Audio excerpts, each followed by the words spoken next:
बिस्मिल्लाहिर्रहमानिर्रहीम। अस्सलाम वालेकुम। मैं हूं नबीला बशीर और मैं आपको गोहर पब्लिशर्स में खुशामदीद कहती हूँ। Our slogan is redefining the geography of education through digital resources for conceptual learning.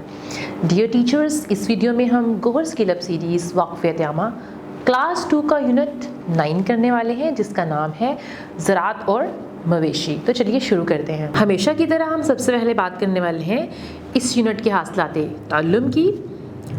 इस बाब के इख्तिताम पर तलबा इस काबिल हो जाएंगे कि तफ़हीम के हासिलात ताल्लुम है, पाकिस्तान की अहम फसलों और लाइफ स्टॉक के बारे में जान सकें कि कैसे इन फसलों से मसनूआत यानी कि रुई से धागा, धागे से कपड़ा और कपड़े से लिबास बनती हैं, जान सकें कि इंसान के लिए लाइफ स्टॉक का क्या इस्तेमाल है। और महारत के हासिलात ताल्लुम है, पाकिस्तान की अहम फसलों और लाइफ स्टॉक की फहरिस्त बना सकें। फसलों से मसनूआत जैसे कि रुई से धागा, धागे से कपड़ा और कपड़े से लिबास बनाने का अमल अपने अल्फाज में बयान कर सकें और लाइफ स्टॉक की अहमियत बता सकें। जी टीचर्स, तो आप इस यूनिट को लिंक करेंगे प्रीवियस यूनिट के साथ जिसमें बच्चों ने पेशों के बारे में सीखा था। तो आप बच्चों से ये पूछें कि क्या क्लास में किसी बच्चे के फादर किसान हैं या किसी के फादर ने लाइफ स्टॉक रखा हुआ है यानी मवेशी पाल रखे हैं, किसी के फादर का फार्म है, तो आप उन बच्चों को क्लास के सामने बुलाएं और उनसे पूछें कि उनके फादर ये काम कैसे करते हैं, यानी उनके काम में क्या क्या चीज़ें शामिल हैं। अगर किसान है यानी कोई खेती बाड़ी करता है तो वो पूरा दिन किस तरीके से काम करते हैं, वो फसलें किस तरह से उगाते हैं, फसलों का ध्यान कैसे रखा जाता है, उनकी कटाई कैसे होती है और फिर वो यानी हम तक किस अंदाज में पहुंचाई जाती हैं। ये तो हो गई रियल एग्जांपल्स जिससे बच्चे अपने खुद के मुशाहिदात आपके साथ शेयर करेंगे।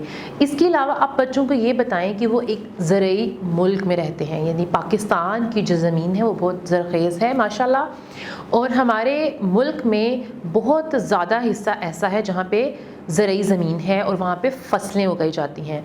तो आप बच्चों से ये पूछें कि कौन कौन सी फसलें उन्होंने पहले से देख रखी हैं या किन किन फसलों के बारे में उनको पहले से पता है, तो उनके बारे में डिस्कस करें। जैसे बच्चों को पता होगा गंदम की फसल उन्होंने देखी होगी, धान की फसल उन्होंने देखी होगी, कपास की फसल उन्होंने देखी होगी, या अगर उन्होंने ये फसलें नहीं देखी हुई तो आप उनको उनकी वीडियोज़ दिखा सकते हैं, उनकी पिक्चर्स दिखा सकते हैं, मुख्तलिफ फ्लैश कार्ड्स का इस्तेमाल आप कर सकते हैं जिसके ज़रिए बच्चे उन फसलों के बारे में जान सकेंगे।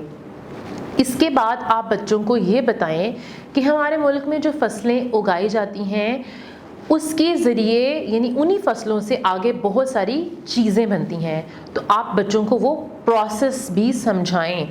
जैसे गंदम है, गंदम से आटा बनता है और आटे से भी बाद में बहुत सारी मुख्तलिफ़ तरह की चीज़ें बनती हैं। जैसे मैदा भी आटे से ही निकलता है और मैदे की बहुत सारी चीज़ें बनती हैं।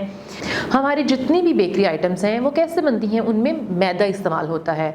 तो जाहिर सी बात है मैदा कहाँ से आया है, गंदम से आया है।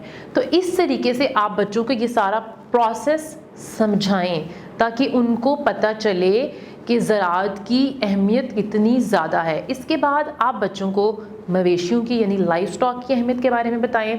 आप बच्चों को ये बताएं कि जो लोग मुर्गियाँ पालते हैं फिर उनसे अंडे निकलते हैं, अंडे फिर मार्केट में बेचे जाते हैं और उन अंडों की बाद में बहुत सारी चीज़ें बनती हैं, यानी जो ब्रेड भी इवन हम खाते हैं उनमें भी अंडों का इस्तेमाल होता है, जो केक हम खाते हैं, जो बिस्किट्स हम खाते हैं, उन सब में भी क्या होता है, अंडों का इस्तेमाल होता है। तो आप क्लास में एक ऐसी एक्टिविटी करवाएं जिसमें आप बच्चों के ग्रुप्स बना दें और हर ग्रुप को कहें कि आप इस फसल से बनने वाली चीज़ स्कूल लेके आएँ यानी क्लास में लेके आएँ। तो बच्चे क्या करेंगे, अपने घर से पहले तो वो सोचेंगे कि इस फसल से या इस चीज़ से कौन सी चीज़ बनती है, तो वो पहले ढूंढेंगे और फिर वो क्लास में लेके आएंगे और फिर अपने क्लास फेलोज़ को वो उसके बारे में बताएंगे कि ये चीज़ जो है फ़लाँ फसल से निकलती है या बनती है, और उसका प्रोसेस भी वो बच्चों को बताएंगे।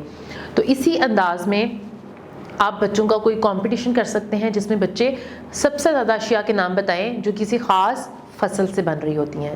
جی بالکل، اور اس کے ساتھ ساتھ آپ بچوں سے مویشیوں کی اہمیت کے بارے میں بھی پوچھیں، کیونکہ مویشی بھی جو ہیں وہ ہمارے روزمرہ زندگی میں بہت زیادہ کام آتے ہیں۔ ہم دودھ ان سے حاصل کرتے ہیں، گوشت ان سے حاصل کرتے ہیں، اور اس کے علاوہ مویشی جو ہیں وہ آمد و رفت میں بھی کام آتے ہیں۔ بچوں نے یقیناً گھوڑا گاڑی یا گدھا گاڑی وغیرہ بھی دیکھا ہوگا، آپ ان کی مثالیں دیکھ کے بھی بچوں کو سمجھا سکتے ہیں۔